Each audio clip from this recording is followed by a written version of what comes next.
감사합니다. 하나님 말씀 사도행전 17장 1절로 9절 말씀입니다.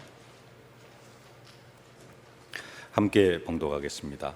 그들이 암비볼리와 아볼로니아로 다녀가 데살로니가에 이르니 거기 유대인의 회당이 있는지라 바울이 자기의 관례대로 그들에게로 들어가 새 안식일에 성경을 가지고 강론하며 뜻을 풀어 그리스도가 해를 받고 죽은 자 가운데서 다시 살아나야 할 것을 증언하고 이르되 내가 너희에게 전하는 이 예수가 곧 그리스도라 하니 그 중에 어떤 사람 곧 경건한 헬라인의 큰 무리와 적지 않은 기부인도 권함을 받고 바울과 실라를 따르나 그러나 유대인들은 시기하여 저자의 어떤 불량한 사람들을 데리고 때를 지어 성을 소동하게 하여 야손의 집에 침입하여 그들을 백성에게 끌어내려고 찾았으나 발견하지 못하매 야손과 및 형제들을 끌고 읍장들 앞에 가서 소리질러 이르되 천하를 어지럽게 하던 이 사람들이 여기도 이르매 야손이 그를 맞아들였도다. 이 사람들이 다 가이사의 명을 거역하여 말하되 다른 임금 곧 예수라 하는 이가 있다 하더이다 하니 무리와 읍장들이 이 말을 듣고 소동하여 야손과 그 나머지 사람들에게 보석금을 받고 놓아주니라. 아멘. 하나님은 우리의 인생을 기쁨이 충만한 인생으로, 행복한 인생으로 축복하시기를 기뻐하십니다. 하나님은 우리가 세상에서 고통 가운데, 저주와 재앙 가운데 살아가는 것을 원하지 않으십니다. 하나님만 그러시는 게 아니라 우리 모든 사람들도 다 기쁨이 충만하고 행복하기를 원하고 있습니다. 그래서 모세가 이스라엘 백성들에게 이야기를 합니다. 내가 여러분의 행복을 위해서 오늘 여러분들에게 전하는 그 여호와의 명령을 다 지켜야 되는 것이 아니겠습니까? 정말로 행복하려고 하면은 하나님의 말씀, 하나님의 명령을 지켜야 될 것을 그렇게 말씀을 하고 있습니다. 성경에만 그런 게 아니라 세상 법도 인간의 행복을 추구하고 있습니다. 그래서 우리나라 헌법에도 인간은 행복을 추구할 권리가 있다, 이렇게 명시되어져 있습니다. 학교에서 배운 대로 행복 추구권이라 그러죠. 헌법까지, 세상에서 헌법에도 이렇게 명시되어져 있을 만큼 인간은 누구나가 다 행복하기를 원합니다. 불행하기를 원하는 사람은 한 사람도 없습니다. 그래서 그리스도께서 모든 문제의 해결자가 되셨다, 우리의 인생의 모든 문제를 다 해결하셨다라는 이 소식이 우리에게 복된 소식, 복음, 복된 소식, 행복한 소식이 되어지는 겁니다. 다른 게 문제가 아니고 그리스도께서 모든 문제 다 해결하셨다. 왜? 문제가 있으면 행복하지가 않거든요. 근데 문제를 다 해결하셨다. 그래서 너무 좋은 겁니다. 행복, 그만큼 인간은 행복을 원합니다. 근데 많은 사람들이 어떻게 하면 기쁨이 충만한지, 언제 행복한지를 모르고 그렇게 살아간다는 겁니다. 그래서 많은 사람들이 우상 앞에 절을 합니다. 지난 한 주간 동안 민족적으로 모든 사람들이, 거의 대부분의 사람들이 우상 앞에 절하고 귀신 앞에 절하고 했는데 왜 그들이 그처럼 우상 앞에 절을 하느냐, 왜 조상들 앞에 제사를 지내느냐? 행복해지려고 그럽니다. 나름대로 행복해지려고. 제사를 지내는 이유, 방법이 틀렸습니다만은 이유는 하나입니다. 행복해지려고. 왜 제사를 지내면 행복해집니까? 우리나라 제사의 근본 사상은 효 사상입니다. 왜 그렇게 효를 강조하느냐? 효도하는 자식이 복을 받기 때문에 그래요. 그게 우리나라 효 사상입니다. 효도를 잘해야지 복을 받아요. 또 효도하는 사람들이 또 복을 받게 되어져 있고요. 성경에도 말합니다. 부모에게 효도하면은 자식이 복을 받게 되어져 있다고. 그래서 세상 원리에서도 효도를 하면은 복을 받는데, 그러면은 효도하는 방법이 뭐냐? 그 방법 중에 하나가 죽은 부모에게 제사를 지내는 것. 그게 효도로 그렇게 착각을 하고 있습니다. 그래서 죽은 부모에게 제사를 지냅니다. 조상들에게. 결국은 뭐 하려고요? 복을 받고 행복해지려고. 제사 지내는 이유, 행복해지려고 합니다. 근데 방법이 틀렸죠. 제사를 지내면 귀신이 찾아오고 귀신이 그 가정과 가문을 다스리고 더 저주와 재앙 속에 빠져 들어갈 수밖에 없습니다. 나름대로 뭔가 행복해 보려고, 행복해지려고, 더 이상 어려움 속에 살지 않고 불행 가운데 살지 않고 하려고 뭐까지 하느냐? 귀신을 섬기기까지 합니다. 귀신을 섬겨서라도 내가 행복해질 수 있다면 그것을 나는 하겠다. 우리나라 사람들이 그렇게 지금 살아가고 있습니다. 사람들이 돈이 많으면 행복할 줄 알고 많이 어떻게 해서든지 돈을 많이 벌려고 합니다. 그러나 돈이 많으면 또 그만큼 더 걱정이 많습니다.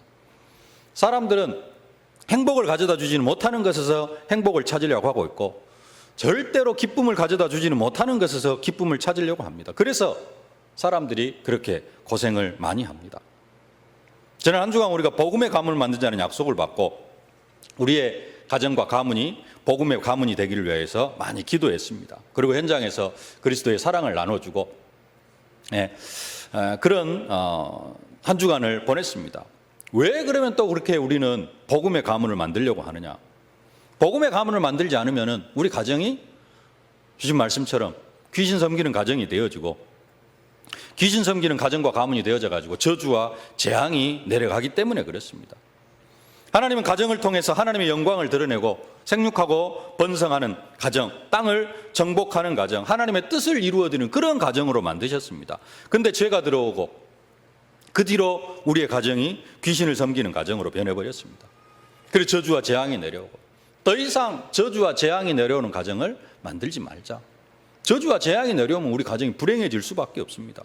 궁극적으로는 하나님께 영광을 돌리는 우리의 가정과 가문을 복음의 가문으로 만들어서 하나님께 영광을 돌려드리고 하나님 기뻐하시고 또 우리 개개인은 말씀 성취, 기도 응답, 증인이 되어지는 그 축복을 누리면서 궁극적으로 이게 복음의 가문이 되어져야지 나도 행복하고 나만 행복하는 게 아니라 우리 가정과 가문이 전체가 다 행복해질 수 있는 겁니다. 그걸 통해서 궁극적으로 하나님이 영광을 받으십니다.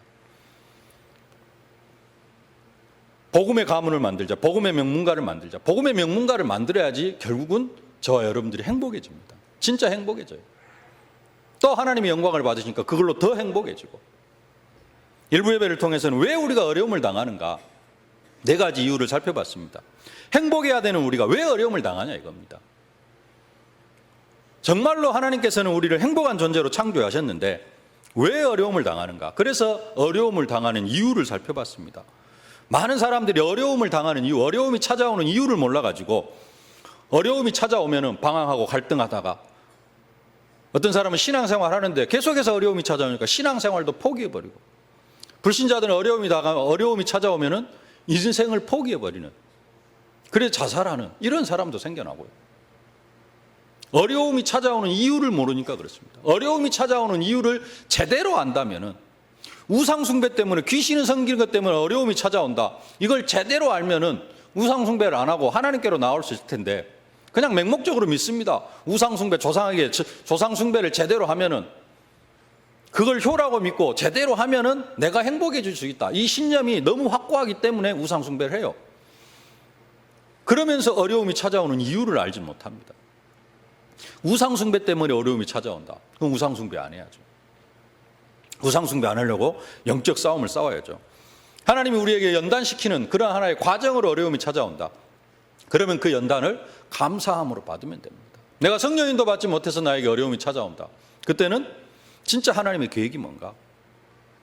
내가 복음 때문에, 내가 전도 때문에, 전도하는 것 때문에, 복음 때문에 어려움이 찾아온다. 그때는 그냥 감사하면 됩니다. 근데 많은 사람들이 이런 이유를 모르니까 예수를 믿어도 나에게 어려움이 찾아오는 이유를 모르니까 예수 믿으면 그리스도 모든 문제 해결자라 해놓고 왜 계속해서 나에게 어려움이 찾아오느냐? 그 거짓말이네. 그러면은 안 믿어지는 겁니다. 그리스도가 안 믿어지죠. 왜? 그리스도 모든 문제 해결자라고 해놓고 계속해서 문제가 찾아오고 어려움이 찾아오니까. 원인을 모르면 이제 나중에 극단적으로 가면 신앙생활 포기해버리는 사람들도 생겨납니다. 그래서 많은 사람들이 교회 왔다가도 복음을 제대로 누리지 못하고 또 눈에 보이는 현실적인 어려움 때문에 신앙생활을 포기해버려요. 이 복음을 포기해버리면 계속해서 나는 불행한 인생을 살겠다라는 그러한 결단이거든요. 우리의 인생, 어려움을 이기고 어려움이 찾아오는 이유, 원인을 알고 그 어려움을 이기고 극복하고 하나님 주시는 행복을 찾아 누려야 됩니다. 그래서 어려움이 오는 이유에 대해서 쭉 살펴봤습니다. 많은 사람들이 이렇게 행복하지 못하니까, 행복해야 될 사람이 행복하지 못하게 살아가니까 복음편지 첫 번째 만남, 불신자가 복음을 받고 아니면 불신자에게 복음을 전하는데 가장 첫 번째 제목이 뭐냐? 왜 인간은 행복이 없는가라고 그렇게 묻습니다. 원래 인간은 행복이 하는데 행복이 없다라는 겁니다. 진짜 인간은 행복하기를 원해요. 모든 인간은 다 행복하기를 원합니다. 오늘 메시지 제목이 기쁨이 충만한 인생인데요. 원래는 제목을 행복한 인생으로 잡았습니다. 행복한 인생. 근데 행복이라는 단어를 성경에서 찾아보니까 몇 개 없어요. 신명기 10장 13절에 내가 오늘날 내 행복을 위하여 내게 명하는 여호와의 명령과 규례를 지킬 것이 아니냐. 행복해지는 방법으로, 우리가 진짜 행복해지는 방법으로 하나님의 말씀을 따라가고 하나님의 말씀을 지키고, 오늘 2부 메시지대로 한다면 하나님의 말씀을 계속해서 읊조릴 때, 그때 우리가 진정한 행복을 누릴 수 있다는 겁니다. 이스라엘이 너는 행복자로다. 여호와의 구원을 너같이 얻은 백성이 누구뇨? 그는 너를 돕는 방패시요 너의 영광의 칼이시로다. 내 대적이 내게 복종하리니 내가 그들의 높은 곳을 밟으리로다. 여기서는 그냥 구원받은 우리는 진짜 행복자다. 하나님의 자녀가 되어진 우리는 최고의 행복한 사람이다. 그렇게 무조건 선포하고 있습니다. 저와 여러분들은 최고 행복한 사람인 줄로 믿습니다. 이스라엘이여 너는 행복자로다. 하나님의 백성인 우리들은, 저와 여러분들은 최고 행복한 사람들입니다. 로마서 4장 6절에 이렇게 말씀합니다. 일한 것이 없이 하나님께 의로 여기심을 받는 사람의 행복에 대하여 다윗이 말한 바.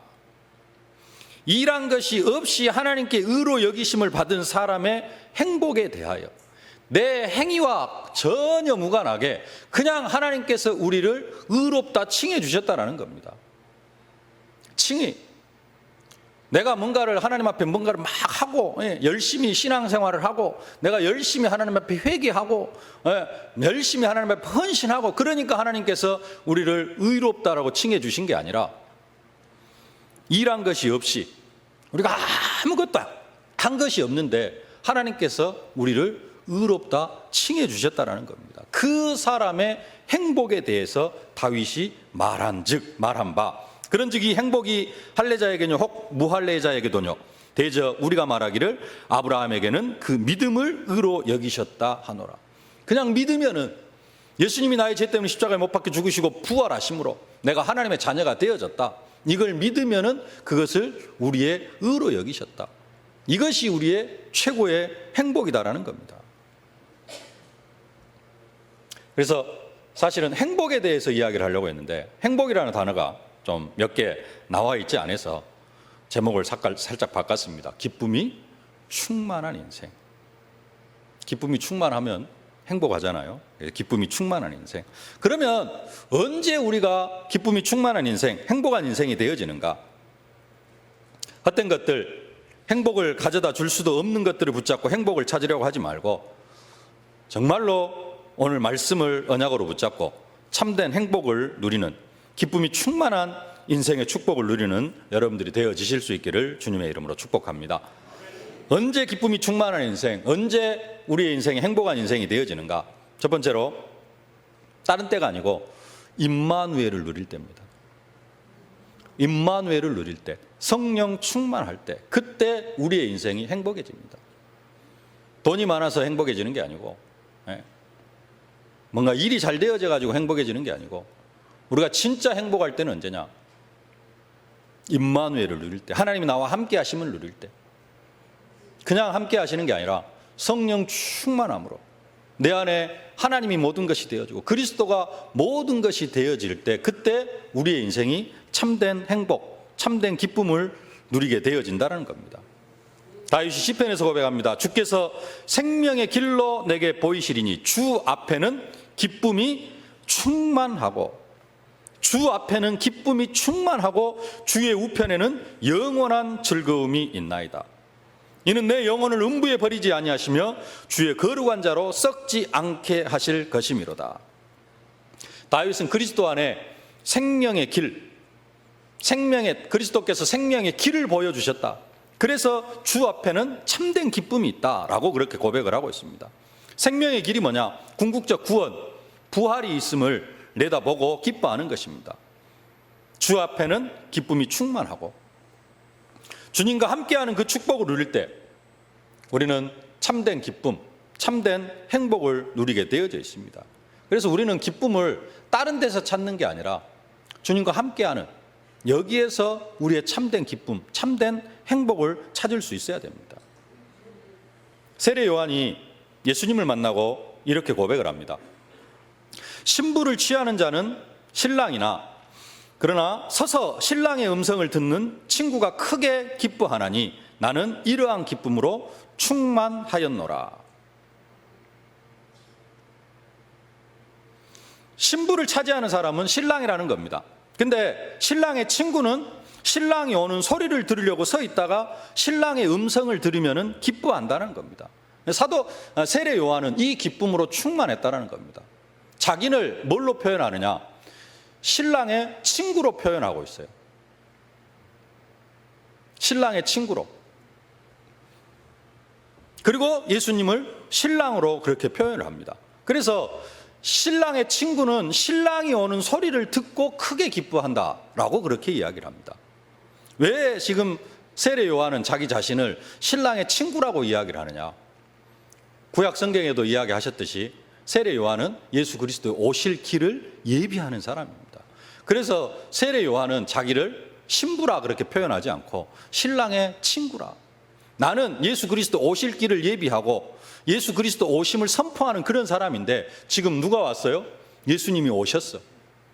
나는 예수님의 길을 평탄케, 예수님이 오시는 길을 평탄케 하는 그런 사람인데 이제 누가 왔어요? 예수님이 오셔가지고 세례 요한이 예수님을 만났습니다.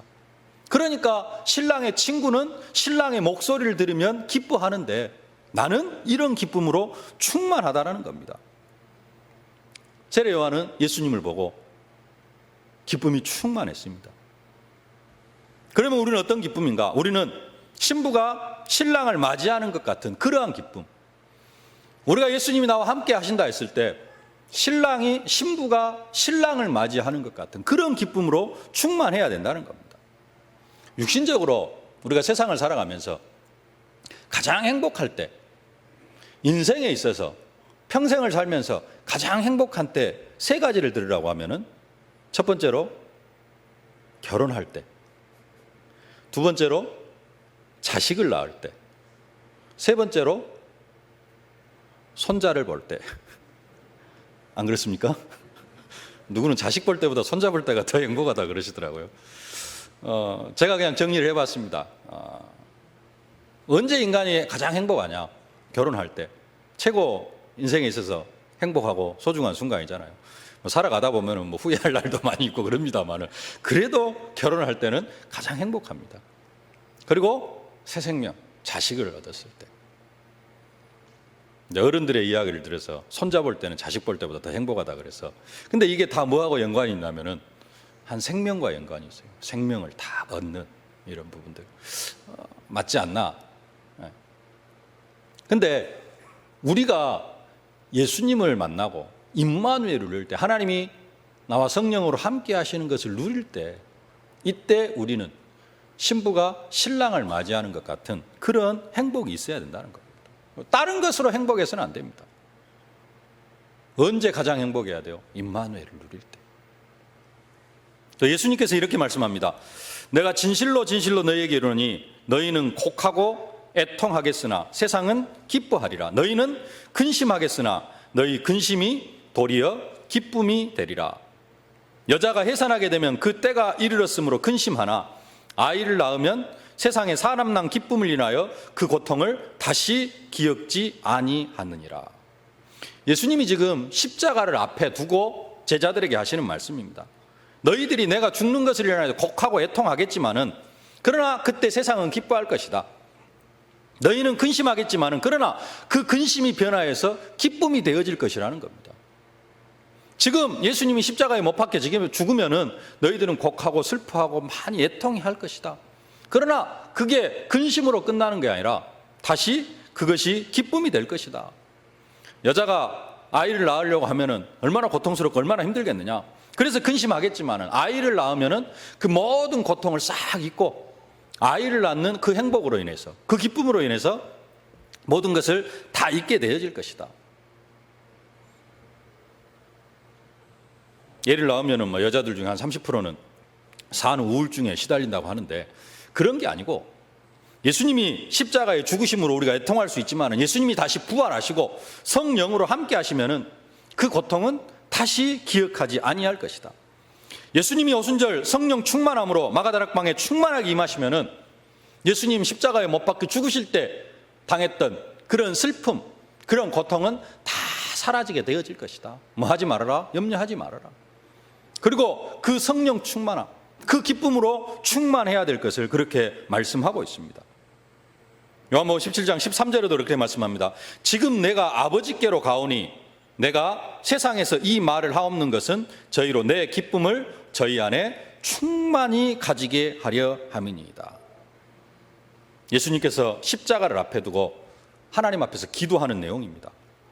예수님이 육신적으로는 이 세상을 떠나가지만은, 그러나 그것이 우리에게는 참된 기쁨을 주기 위함이다. 지금 내가 아버지께로 가오나 내가 세상에서 이 말을 하옵는 것은 저희로 내 기쁨을 저희 안에 충만하게 가지게 하려 함이라. 예수님은 일부러 십자가에 죽으시고 이 세상을 떠나십니다. 왜요? 모든 구원받은 사람으로 인해서 기쁨을 충만하게 가지게 하시려고. 성령으로 우리와 함께 하시면은 모든 언약 백성에게 기쁨이 충만하게 임하게 되어져 있습니다. 아니, 나는 예수님이 함께 계시는데도 그 기쁨이 충만하지가 못하는데요. 왜 그러느냐? 이유는 딱 한 가지. 오직 예수가 안 되어져서 그렇습니다. 다른 것들을 너무 많이 붙잡고 있어요. 다른 것들을 내 인생의 주인처럼 많이 붙잡고 있기 때문에 오직 예수 한 분으로 기쁨이 충만해지지가 않는 겁니다.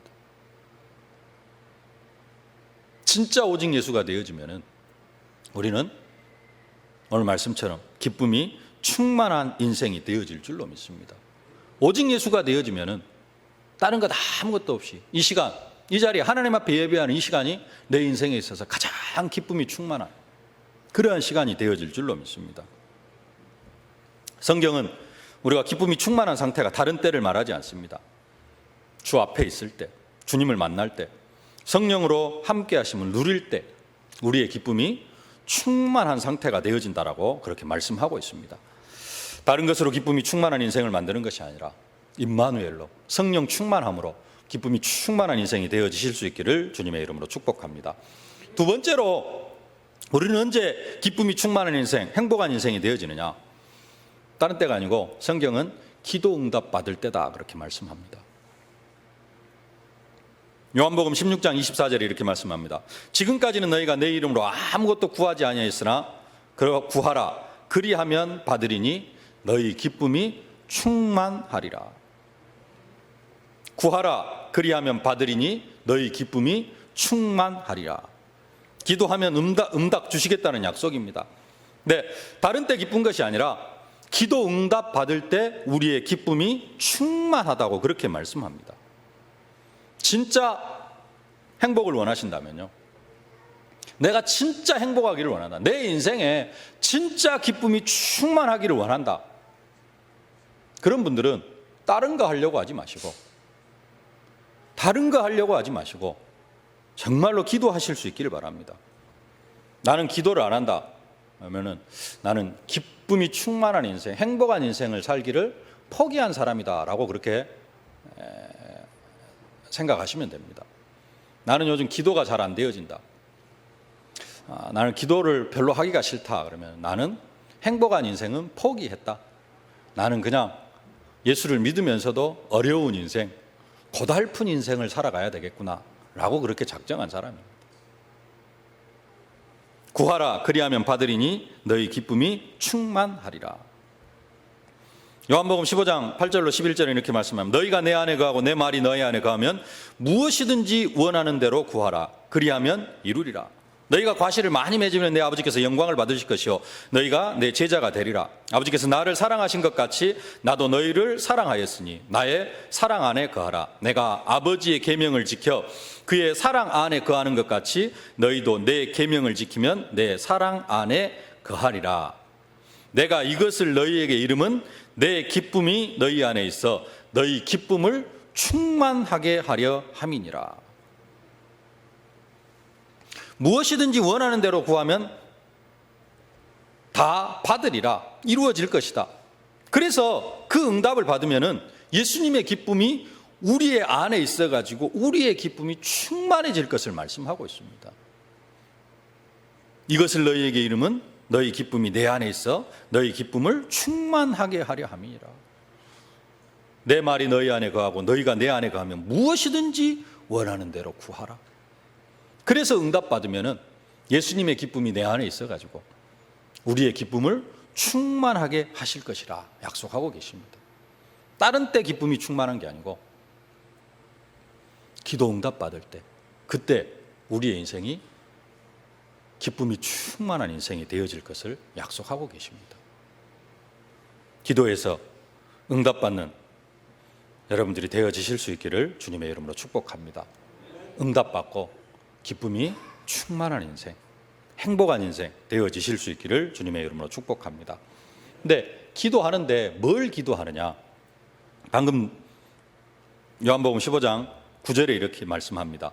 너희가 과실을 많이 맺으면 내 아버지께서 영광을 받으실 것이요 너희가 내 제자가 되리라. 그렇게 말씀합니다. 그래서 세 번째로 우리가 언제 기쁨이 충만해지느냐? 제자가 세워질 때요. 나를 통하여서 제자가 세워지고 전도 열매가 맺혀질 때, 그때 우리의 인생이 기쁨이 충만한 인생이 되어지게 됩니다. 부활하신 예수님께서 승천하시기 직전에 말씀하셨습니다. 너희는 가서 모든 민족을 제자로 삼아 아버지와 아들과 성령의 이름으로 세례를 주고 내가 너희에게 분부한 모든 것을 가르쳐 지키게 하라. 볼지어다 내가 세상 끝날까지 너희와 항상 함께 있으리라. 지상 명령이라 그랬습니다. 예수님께서 우리에게 최고의 명령으로 주셨습니다. 그렇기 때문에 우리는 제자가 세워질 때, 다른 것 때문에 행복하는 게 아니라 제자가 세워질 때 가장 행복하고 가장 기뻐해야 됩니다. 그냥 전도하는 사람 말고 애통하는 마음으로 한을 품고 전도할 때 우리 안에 큰 기쁨이 찾아오게 되어져 있습니다. 무엇을 구하든지 너희가 내 안에 가고 내 말이 너희 안에 가면 무엇이든지 원하는 대로 구하라. 여기서 무엇이든지 원하는 대로 구하라. 가장 우리가 구해야 될 게 뭐냐? 열매 맺는 인생, 제자 세우는 인생. 그래서 나를 통하여서 한 제자가 세워지면은 우리는 최고의 기쁨을 누리게 되어질 줄로 믿습니다. 누가복음 15장에 보면은 잃은 양을 잃은 목자가 양을 찾고 기뻐서 이웃을 불러서 잔치를 베푸는 그런 이야기가 나옵니다. 양 한 마리를 잃어버렸는데요. 양 100마리를 치는데 양 한 마리를 잃어버렸습니다. 근데 그 양 한 마리를 찾으러 가가지고 고생을 해서 그 양 한 마리를 찾았습니다. 그 양 한 마리를 찾고는 기뻐가지고 주위에 있는 많은 사람들을 불러서 잔치를 베푸는 그런 예화를 예수님께서 말씀을 하십니다. 왜 양 한 마리를 찾는데 그렇게 기뻐하느냐? 한 영혼, 예수님께서는 천하보다도 더 귀하게 여기신다. 그렇게 말씀을 합니다. 예수님께서 천하보다도 더 귀하게 여기시는 한 영혼이 나를 통하여서 주님께로 돌아왔다. 저주와 재앙 가운데 사탄의 종노를 하면서 살아가고 있는 그 한 인생이 내가 전한 복음 때문에 하나님께로 돌아오고 하나님의 자녀가 되어지고 하나님 안에 있는 참된 축복을 나와 함께 누릴 수 있다. 이것 이상의 큰 기쁨은 우리에게 없습니다. 이것이 우리의 최고의 기쁨이 되어져야 된다는 겁니다.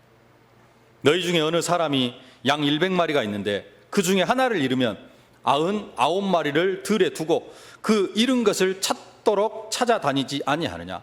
또 찾은즉 즐거워 어깨에 메고 집에 와서 그 벗과 이웃을 불러 모으고 말하되 나와 함께 즐기자. 나의 잃은 양을 찾았노라 하리라. 내가 너희에게 이르는 이와 같이 죄인 하나가 회개하면 하늘에서는 회개할 것 없는 의인 99을 인하여 기뻐하는 것보다 더하리라.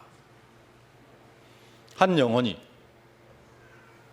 불신자 한 영혼이 주께로 돌아오는 것을 하나님은 그렇게 기뻐하십니다. 우리가 언약 백성이라고 하면, 우리가 하나님의 자녀라고 하면 하나님의 기쁨이 우리의 기쁨이 되어져야 될 줄로 믿습니다. 우리가 다른 것으로 기뻐하는 게 아니라, 나는 전도해가지고 한 영혼 돌아오는 게 별로 안 기쁜데요, 그러면은 그게 안 기쁘다면은 우리의 기쁨이 세상 것에 있다라는 겁니다. 육신적인 것에 있다라는 겁니다. 썩어질 것에 있다라는 겁니다. 우리의 기쁨이 바뀌어져야 됩니다.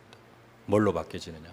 진짜 나 때문에 한 영혼이 주께로 돌아오는 이 기쁨으로 바뀌어져야 될 줄로 믿습니다. 사도 바울이 고백합니다. 우리의 소망이나 기쁨이나 자랑의 면류관이 무엇이냐?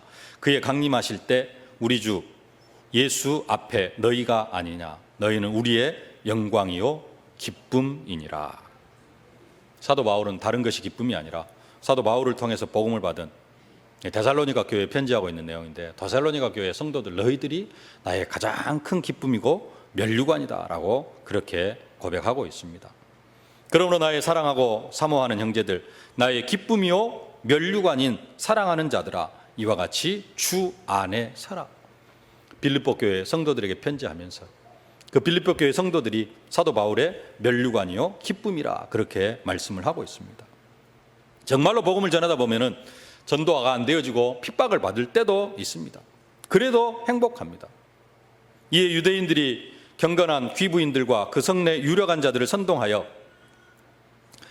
바울과 바나바를 핍박해 하고 그 지경에서 쫓아내니 두 사람이 저희를 향하여 발에 티끌을 떨어버리고 이고니오로 가거늘 제자들은 기쁨과 성령이 충만하니라. 많은 핍박을 받고, 복음을 전하는데 핍박을 받고, 그래도 복음 전하는 것 그것 때문에 기뻐합니다. 왜?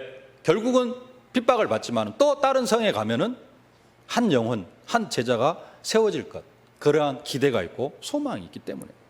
오늘 본문은 데살로니가 교회가 세워지는 그런 현장입니다. 3주 동안 짧게 데살로니가 교회에 가서 사도 바울이 복음을 전했습니다. 데살로니가 지역에 들어가서 복음을 전했습니다. 여기에서 사도 바울이 당한 것은 핍박을 당하고, 오늘 5절 말씀에 보면은 그러나 유대인들은 시기하여 저자의 어떤 불량한 사람들을 데리고 때를 지어 성을 소동하게 하여 야손의 집에 침입하여 그들을 백성에게 끌어내려고 찾았으나, 사도 바울을 찾았습니다. 그런데 사도 바울을 찾지를 못해요. 이렇게 핍박을 당합니다. 그래도 사도 바울은 기쁨이 충만합니다. 왜 그러느냐? 여기에서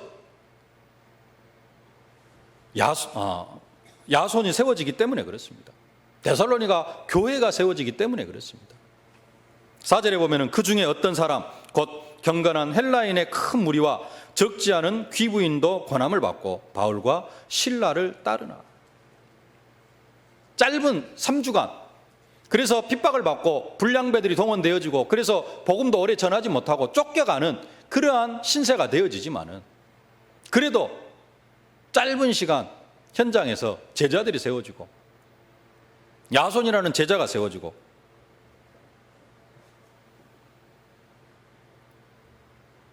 그래서 6절 말씀, 발견하지 못하며 야손과 및 형제들을 끌고 읍장들 앞에 가서 소리질러 이르되 천하를 어지럽게 하던 이 사람들이 여기도 이르매. 끌려가기도 합니다. 읍장들에게 끌려가기도 하지만은, 그래서 신문을 받고 또 많은 보석금을 내는 그런 경제적인 손실이 오기도 하지만은, 그래도 야손도 기뻐하고요. 왜냐? 복음 때문에, 그리스도를 만났기 때문에 기뻐하고. 사도 바울은 짧은 시간이지만은 핍박을 받고 쫓겨가지만은 그래도 제자가 세워지기 때문에 행복하고 기뻐하는, 우리의 인생이 이것 때문에 기쁨을 얻는 그러한 인생이 되어져야 될 줄로 믿습니다. 말씀을 맺겠습니다. 우리는 행복을 세상에서 찾으려고 할 때가 많습니다. 세상적인 방법으로 찾으려고 할 때가 많습니다. 그러나 성경은 우리가 정말로 행복한 때는 언제냐? 임마누엘을 누릴 때, 성령 충만함 받을 때, 그때가 가장 행복한 때라고 말씀합니다. 그리고 우리가 기도 응답 받을 때가 가장 행복한 때고요. 나를 통하여서 한 영혼 주께로 돌아오고 한 영혼이 제자로 세워져 갈 때, 그때가 가장 행복한 때라고 말씀을 하고 있습니다. 우리는 이것을 통해서 참된 행복과 기쁨을 누려야 될 줄로 믿습니다. 행복과 기쁨은 다른 데 있지 않습니다. 하나님 안에 있습니다. 신앙 생활 속에 다 들어 있습니다. 말씀 성취, 기도 응답, 증인이 되어지면은 우리는 참된 행복을 누리게 되어집니다. 이것이 신앙 생활입니다. 신앙 생활을 하는데 행복하지 않다, 그 사람은 더 이상 행복해질 수가 없습니다. 우리는 신앙 생활을 통해서 참된 행복을 찾아야 됩니다. 우리는 어디에서 행복을 찾아야 되느냐? 이 교회 안에서 참된 행복을 찾아야 됩니다. 교회 밖에서는 절대로 우리는 행복을 찾을 수가 없는 그러한 존재가 되어져 버렸습니다. 아니, 모든 인생은, 하나님 만나지 못한 인생도 그러고 하나님 만난 인생도 그러고, 우리는 세상에서는 절대 행복을 찾을 수 없습니다. 교회 밖에서는 절대 행복을 찾을 수 없습니다. 하나님 안에서 기도하면서, 진짜 전도하면서 하나님께서 예비해 놓으신 기쁨이 충만한 인생, 행복한 인생을 살아가실 수 있기를 주님의 이름으로 축복합니다. 살아계신 아버지 하나님, 은혜와 사랑을 진심으로 감사를 드립니다. 우리를 행복한 인생으로 축복하시기를 기뻐하시는 아버지 하나님, 우리가 행복한 인생을 살아가도록 우리와 성령으로 늘 함께하여 주심을 진심으로 감사를 드립니다. 하나님, 우리와 성령으로 함께 하시는데 우리는 다른 것에서 행복을 찾으려고 하다가 하나님이 함께 하시는 그 행복과 기쁨을 놓쳐버릴 때가 많이 있사온데, 하나님, 우리에게 성령으로 충만하게 하여 주옵소서. 성령 안에서, 하나님 안에서 참된 행복과 기쁨을 누리게 하여 주옵소서. 기도에서 응답받음으로 참된 행복, 기쁨이 충만한 인생 살게 하여 주옵시고, 무엇보다도 한 영혼 복음 전하고 한 영혼 구원받게 하고 한 영혼 제자로 세우면서 참된 기쁨이 충만한 인생, 참된 행복을 찾고 누리는 저희들이 다 되게 하여 주옵소서. 예수님의 이름으로 기도하옵나이다. 아멘. 만왕의 왕이 되신 우리 구주 예수 그리스도의 은혜와 나의 인생과 우리 교회를 친히 하나님의 생각대로 경영하시는 우리 아버지 하나님의 무한하신 사랑하심과 우리가 현장에서 증인의 사명을 감당해 나아가도록 순간순간 능력으로, 권능으로, 증거로 함께 하시는 성령의 충만한 역사가 임마누엘을 통하여서, 기도 응답을 통하여서, 제자가 세워지는 일을 통하여서 기쁨이 충만한 인생을 살아가기를 소망하는 모든 언약 백성들 머리머리 위에, 저들의 가정과 자녀, 현장, 산업, 기도 제목 위에 이제로부터 영원토록 항상 함께 계실지어다. 아멘.